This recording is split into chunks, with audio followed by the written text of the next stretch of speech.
Hiya folks, Mel the Train Tutor back in the studio and back to help you with your builds. And in this video we're continuing with our end of the Battlefield Basics, end of level boss, the 6-foot long trench system. Now this is part 2. If you haven't seen part 1, I'll throw a link up to it there. And we left the last one with pretty much all the structure built and all the shapes built out of the foam, but it was time to start detailing. So in this video what we're going to do is we're going to start detailing the surface. We're going to put in craters, barbed wire trenches, fire steps. We're going to board up the side of the trenches, have support beams, planking, the lot. And that's what we're covering in this video. So it's very much about detailing that piece, getting ready to sort of in the next video to texture it up, paint it and seal it, flock it and seal it, etc. So in this one, it's a lot of little fiddly bits, yeah, so I'm going to take you through all the little bits I'm doing, why I'm doing them, yeah, how you do them, and you're on for the ride as usual. So, this is what it looks like now, and then we'll get cracked on, yeah? Come on.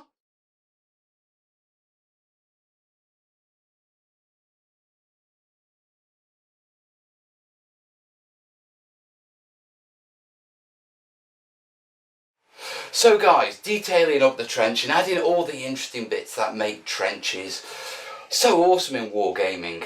But before we actually tackle the trenches, there's something else I want to do. Now if you come down here and have a look at this, you'll notice I've got some impressions in here. One of the things I want to do is you can't really have trenches without having some craters on them, yeah, from artillery strikes. Yeah, shell holes, shell scrapes, as we call them in the British Army. Yeah, so to do that, what I'm doing is I'm using a heat gun. Now this is sort of, when you do this on terrain, it breaks up the large areas. It also gives a bit of cover and a little bit more stability to the models because you can angle the craters slightly. So if you come down here, you can see on these, I've started to put them in. And basically what I'm doing is, I'm using a heat gun to get a basic impression, a dip into the piece, and then I can go in with some sandpaper and I can go in with some DAS modelling putty and create the rim. But before I can do that, I need to make the dips. So to do the dips, yeah, come in close with your heat gun, yeah, switch it on, pull it away. It's about dipping it, yeah, so you maintain the control. And as you can see, I've got a lovely little dip there. Now, you're not going to get perfectly circular holes when you do this. You can use cardboard, cut a hole out of it and then blow the air through that hole, and it kind of works, but it's always been a bit of a pain for me and I just like just going for it. Okay, so once again, get your heat gun, pick where you want your shell scrape or your trench hole, give it a blast. Yeah, and then you get your hole. Next job is sanding it up. Now, I've got a little bit of sandpaper here, and my hole, when you use a heat gun, quite often it'll dip down around the edges and leave a little nipple raised in the middle. Yeah, come in with a bit of sandpaper and just take that out. It will get a bit scrunchy. The reason being is because when you melt it, it gets hardened, okay, as the plastic melts of the polystyrene. And then when you come in with the sandpaper, obviously you're breaking it off and it gets all a bit bobbly. Remember to watch out for the fumes, guys. But if I bring that up, yeah, there's the one where it first starts off and you can see that sort of little bump there. And then if we move across to there, you can see that I've got the dip in. And all that remains now is a little bit more sanding and then just shape that up. Okay, so that's my next job. What I want to do is very quickly put all my holes on, then then a little bit of sand, and then we'll come back and I'll show you the DAS modelling putty.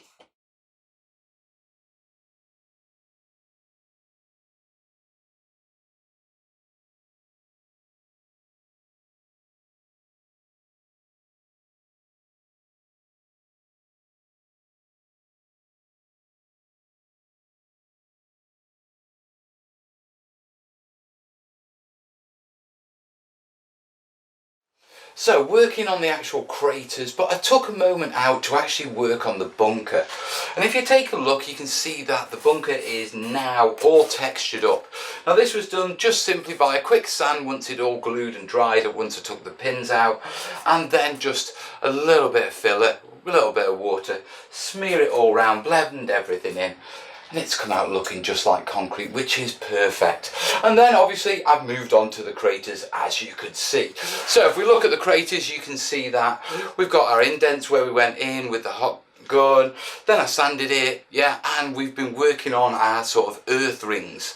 Now the earth rings work in a couple of different ways, okay? They do a few different things. One, they define the actual crater and make it look like a crater, but also because the lip comes up here, this bit is flat, this bit is flat, and that bit is cover. So I'm adding a little bit more dynamic gameplay into it, and a bit of stability and a bit of functionality, whilst making it look awesome.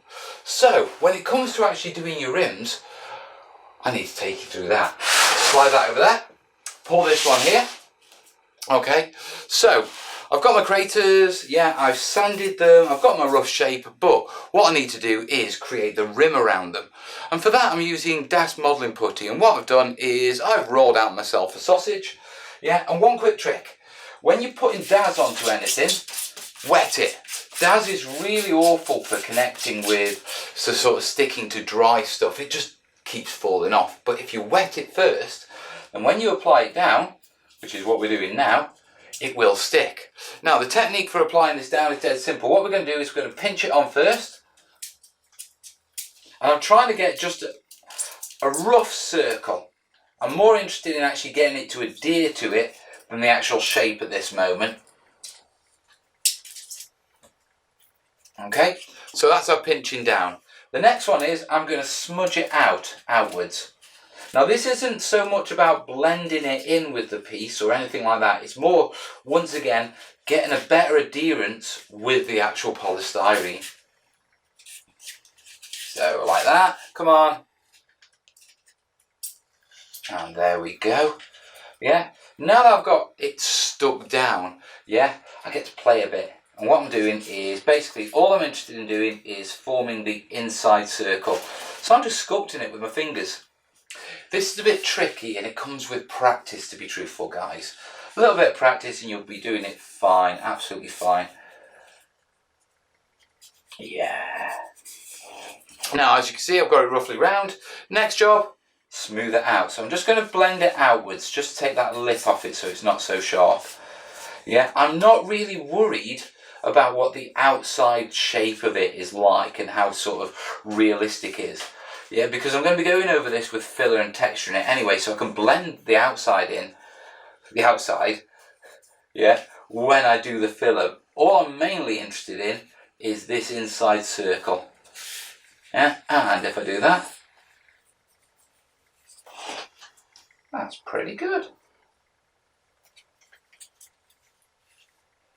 No doubt I'll be touching it up because, you know, I like fiddling with things, but I'll bring that up.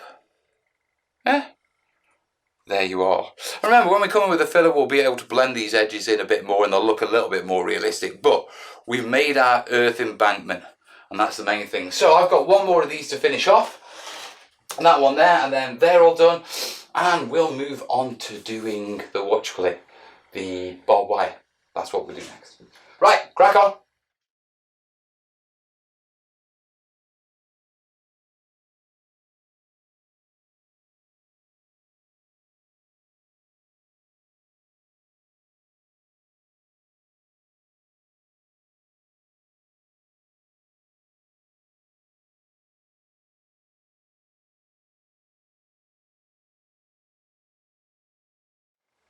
So my DAS craters are drying now, and we're working on the stakes for the barbed wire. Barbed wire was typically held in place with wooden stakes or metal stakes, so it didn't roll all over the place. So we're trying to replicate that. And to do that, I'm using cocktail sticks. Okay, and I'm doing 2 rows of them. Now at the minute, it looks rather spiky and pointy. That's because I'm going to leave these to completely dry, and then I'm going to texture the surface before I come in with a pair of clippers and cut them down all to an equal height. It's a lot easier to make your stakes the same height if you do it after they're all glued in, rather than pre-cutting them and trying to push them into the polystyrene to all the same height. Okay, so put them in first, cut afterwards. So how are we putting them in? Well, if I bring this one up, yeah, what you can see, I may have to come bring this a little bit closer, is, yeah, you can see these blue dots here. This is marker pen, and what I've done is I've simply gone across the entire piece and marked out where my stakes are going to go. This is so that I can actually get a feel of how the barbed wire flows across all the pieces, because it's a modular piece, so it needs to match up at the edges. Okay, next off, a couple of blobs of PVA on them, and then finally I've dropped in my, my cocktail sticks. And dropping in the cocktail sticks, it is as simple as picking your spot, pushing it down, yeah, pulling it back up again to get PVA on the stake, and then putting it back down again. That's all there is to it. So I'm going to do the last of these few on here, that's done, and then we're going to move on to fire steps.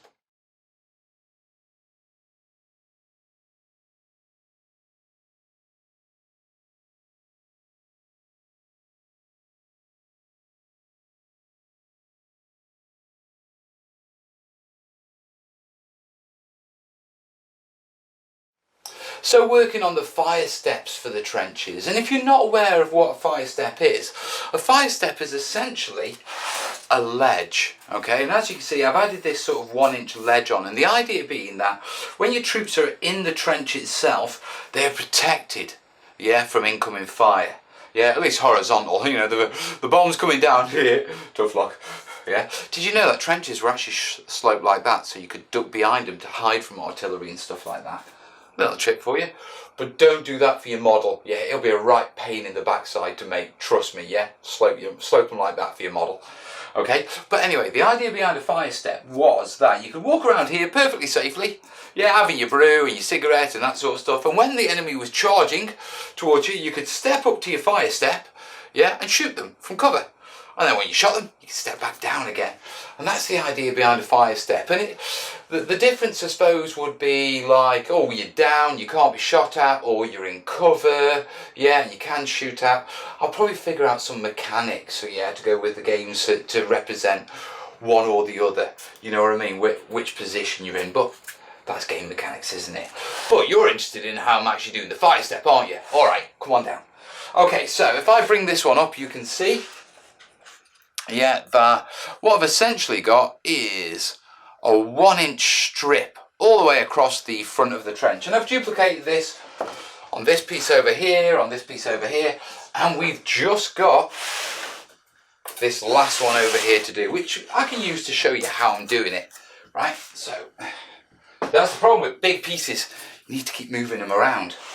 Now, very simply, yeah, I have cut a 1-inch batten from my offcuts, okay?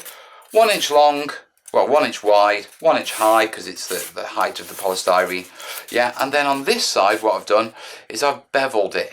Okay, now the bevel is because these are sloped, so if I put it completely flat, they would stand away from the wall at the top of them.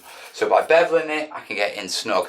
Now, to actually put it in and shape it round, because obviously this is straight, this is curved. No, Mel didn't make a mistake, Mel's got a fix.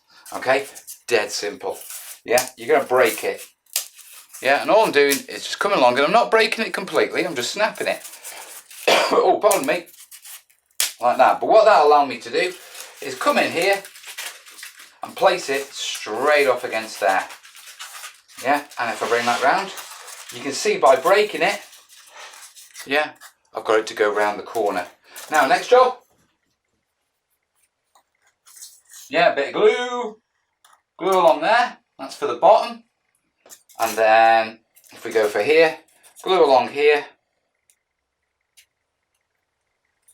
Yeah, specifically this top edge of the bevel, okay, because that's what's going to sit against the wall. The bottom might sit away from it, yeah, so glue across the top of your bevel, yeah, and simply come in, pick where you're going to put it.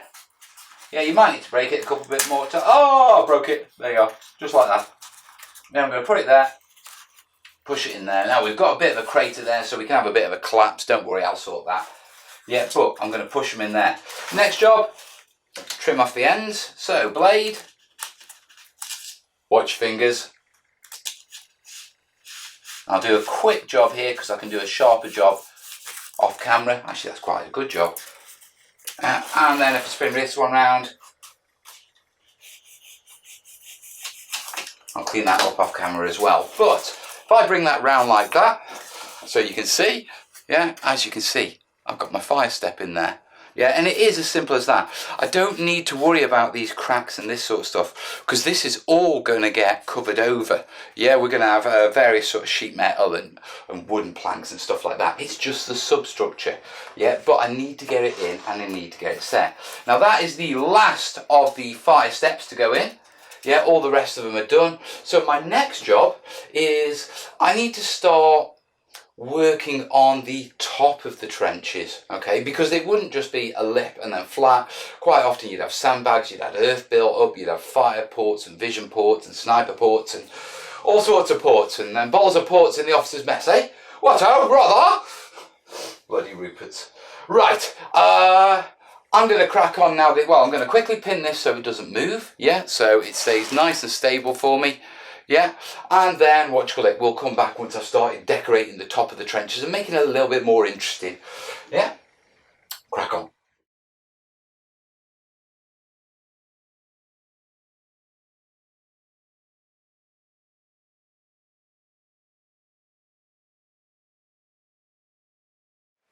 So I'm working on the earth rampart, that's sort of part of the defensive part of the trenches. The idea being that when I looked at sort of images of trenches, what you got the trench wall with the fire step, and then it sort of sloped out and then goes up a bit and down a bit. So basically when the soldiers are in the trenches and they're on the fire step, they can stand, they can rest on the earth embankment, and then the rifles can just go over like a little earth lip and a little earth ramp. On top of that, I spotted that there were quite a few sort of places where they built the earth up, put a plank across it, load of sandbags to make like a shooting port. And so what I've done is I've done this. Yeah, and you can see my shooting ports there with the planks on top. They've still got to be dressed with sandbags, yeah, but that's a stage later. Yeah, but in the minute I'm just getting the basic substructure in for them. So you can see that basically I've put all the the DAS modelling putty down, and I've basically, these are just lollipop sticks with the ends cut off. And if I bring this one up, yeah, just to show you how I've done it on here, yeah, it's a bit easier to hold. It is exactly the same technique as I used on the craters. Wet it first, roll it, place it down, smooth it out. Yeah, in the case of these, I blobbed it up, shaped them roughly, yeah, let them stick down, and then I added the plank. Now the last thing I need to do is I need to go along with a little bit of PVA and just rub a little bit of PVA either side of there. The reason being is as DAS dries, it's not a glue, it's a clay, okay, and so it won't actually stick to the actual wooden planks. They'll become loose again, yeah, especially because it shrinks a little, DAS does, yeah, because as the moisture disappears from the DAS clay, it shrinks down, its volume reduces, and that means all these little planks are going to become loose. So I'm just going to get a little blob PVA either side, put that over, and as it shrinks, that'll hold it all in place. So that's the next job. Yeah, once that's done, I don't know what I'll be doing next, but you'll have to find out after the break.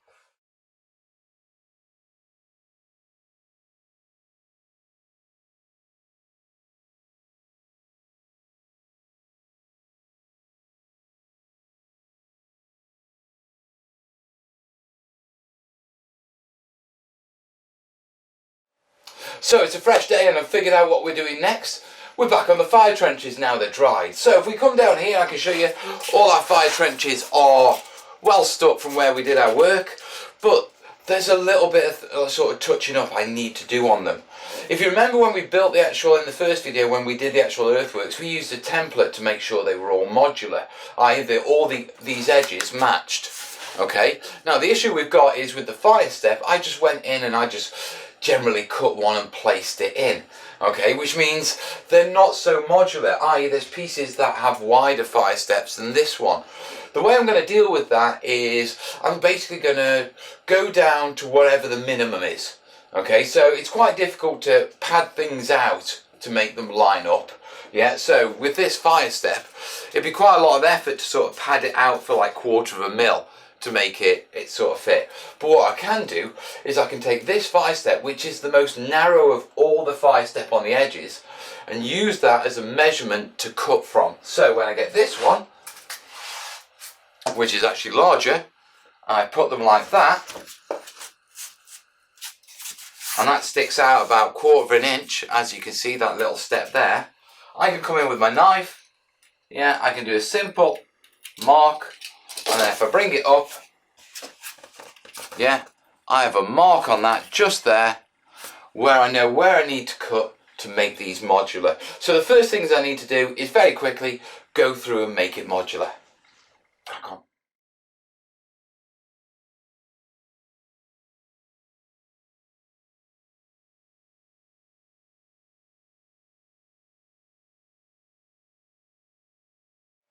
So I'm working on shaping the fire step, and if I bring this up to the camera, yeah, you can see how I've cut these down, and these are all modular with all the rest of my pieces at the moment, so they'll line up and they'll connect with all the other pieces.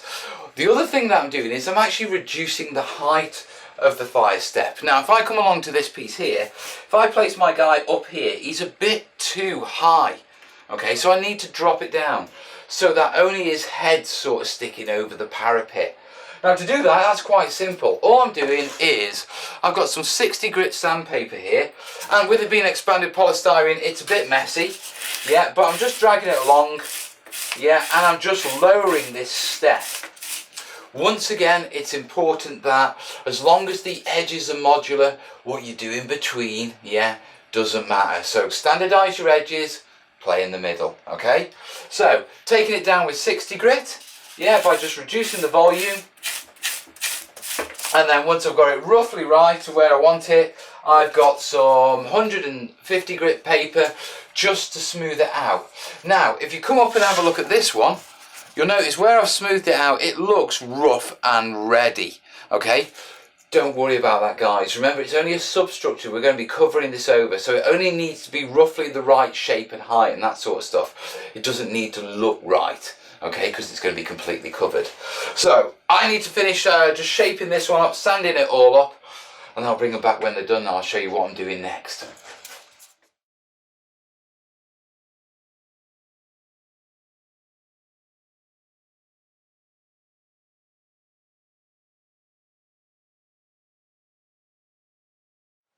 Now work continues on shaping up the trenches, and if we come down to our pieces, what I can do is I can bring this up and I can show you.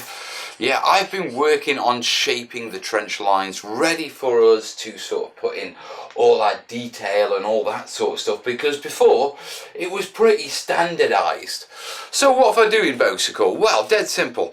First off, the ground, we're sanding that, we're sanding the fire step, we're coming into this ridge here which was quite sharp, we're sanding that down to make it a little bit more undulated, a little bit more real, because it wouldn't have been a sharp angled step of earth. It would have got broken down as they were leaning, putting their guns over and that sort of stuff. Same time we're shaping up the back pieces, and all of this is being done just quite simply with a little bit of sandpaper. It is just a matter of coming along and giving it a little shape. Above all, what I'm trying to do is just break up all those straight lines, those straight flat bits at the bottom of the trench. This is one of the reasons why we built our polystyrene 3 layers high and only cut the trenches 2 layers down, so we'd have a layer to play with and shape. It just helps it make it all look more real. So I'm going to finish these pieces. I'll show you some pictures.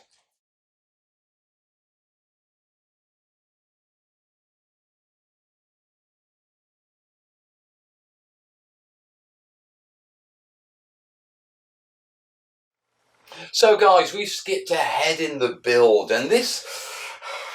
Right, so why have we skipped ahead? Well, dead simple, yeah. Muppet Boy Mel here didn't realise that the memory card in that camera had filled up.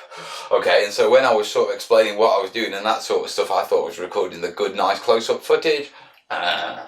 Okay, now luckily, okay, it was only a simple thing that I was sort of explaining, so I can easily bring you up to speed and explain it anyway. Okay, so if we come down to the bench, yeah, it's looking a bit different, isn't it? Very white.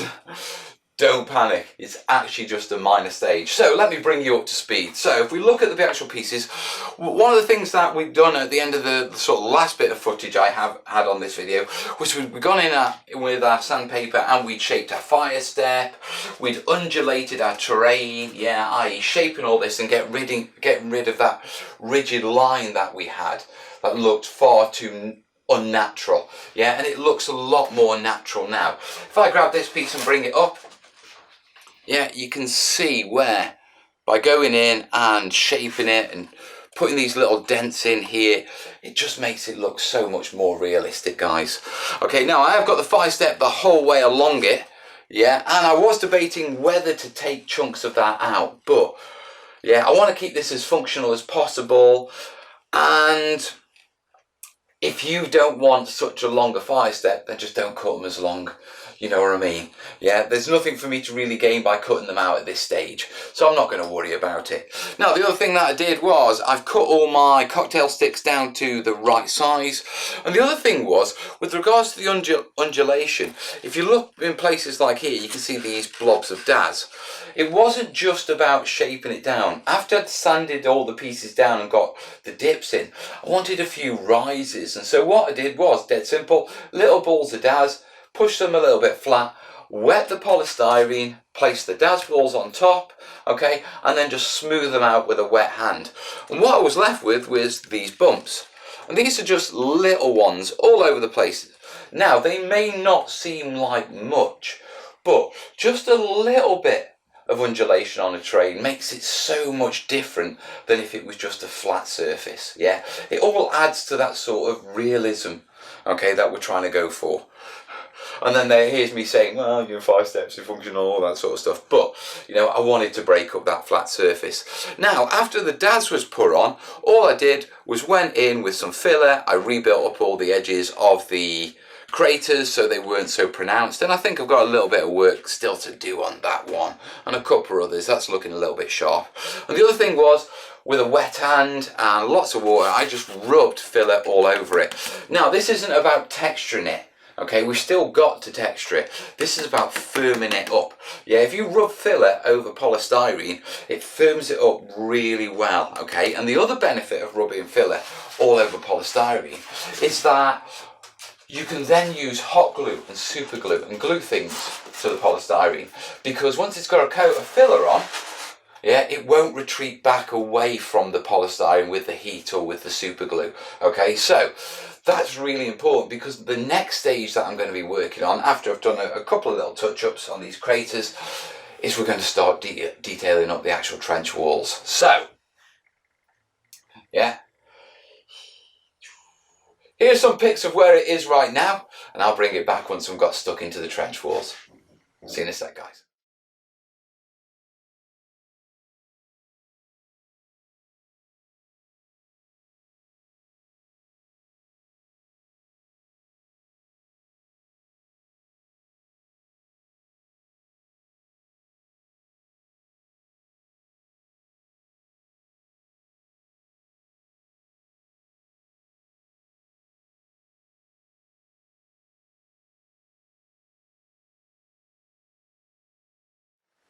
So I'm working on detailing up the trench walls, and for the first part of this I'm going with corrugated cardboard.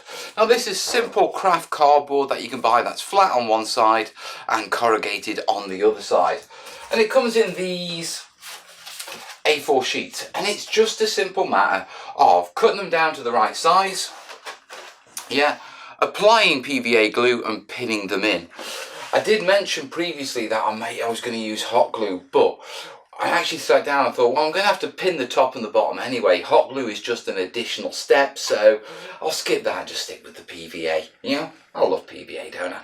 Yeah, but if I bring it up, you can see that we've got all the various panels cut, and they're all different sizes because I like to break up uniformity. It makes it look a little bit more interesting and a little bit more real. And if I spin this round, you can see this fire pit here. Now, in the fire pit, I've changed the orientation of the corrugated bits. Yeah, this is because it's a lot easier to actually go round curves. And I'm going to replicate this on the rest of this side as well. Now, that's for the corrugated card. I do intend to do boarding and that sort of stuff, but we'll look at that in the next section. In the meantime, I'll get cracked on with getting this corrugated card on.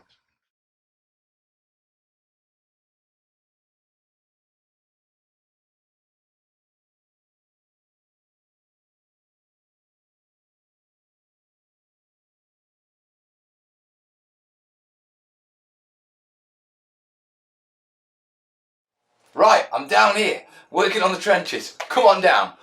Alright then, so what we got? Well, as you can see, yeah, I'm starting to put my corrugated cardboard's all in and it's looking really nice.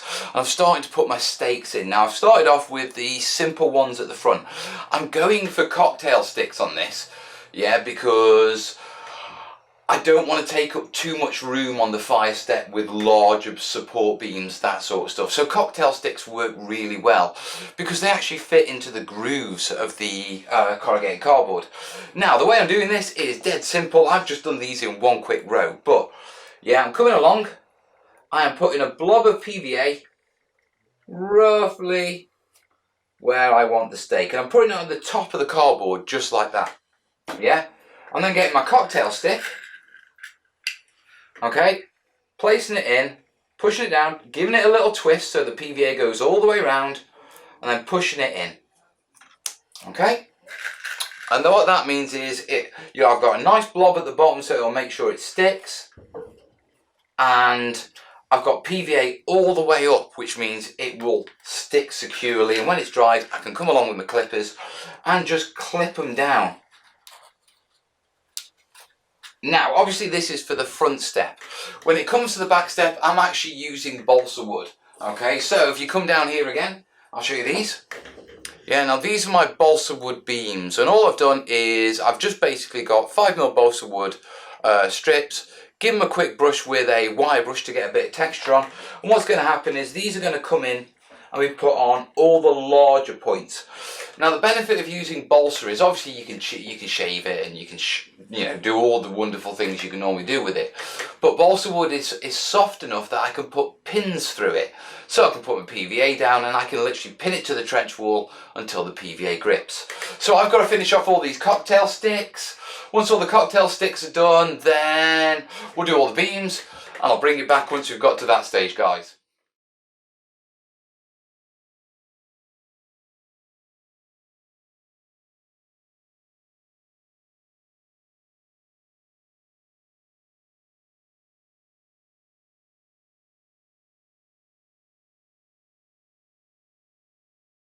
So that's all the trench walls done, and as you saw, yeah, the beams have gone on, all the stakes are in, and it's relatively simple job to be perfectly honest, but we're working on the fire step now, so come on down.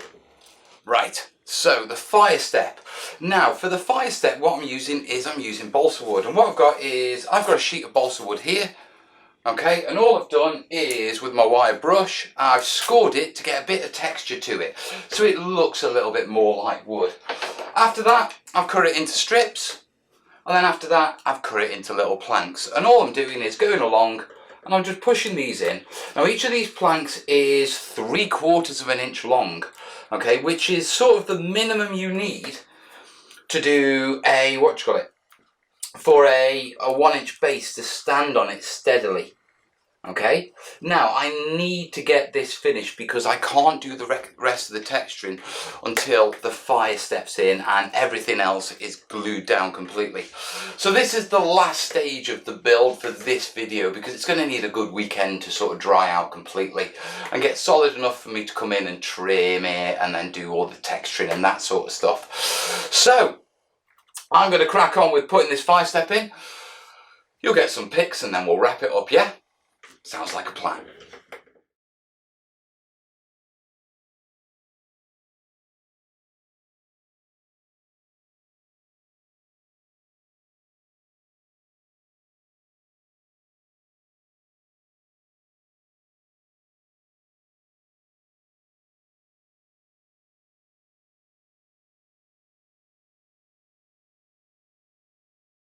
So guys, that's it for this part of the tutorial. We have covered all the surface detailing, yeah, or the vast majority of it. What we need to do now is just leave the piece to dry. There's a lot of PVA on it, especially behind all those boards and behind the corrugated iron and the stakes and stuff like that. And I need to make sure it's 100% set. So I'm going to leave it a good weekend to properly dry, and then I'm going to come back and we're going to get stuck into the texturing, sandbagging, and then base coating, painting, flocking and sealing in the third part of this tutorial. So I hope you found this stuff useful. As always, like it if you like it, share it if you know anyone who could use this video. If you've got any questions, if you've got any comments, if you've got any suggestions, they go down below in the comments. And as always guys, if this sort of stuff really is helping you with your hobby and you enjoy the videos, please consider supporting the channel. I only ask for $1 a month, but it keeps the lights on, the cameras rolling, and me in here making these videos for you. So if you like it, please support it guys. And remember, if you're not into the monthly thing on Patreon, there is a link down below for PayPal as well for a one-off gift. Gift? Tip? Beer money? However you want to send it. Yeah, but in the meantime, I'm going to wrap this up. So, thanks for watching guys. I'll see you in the next video. And look after yourself. All the best, yeah? Ta-da.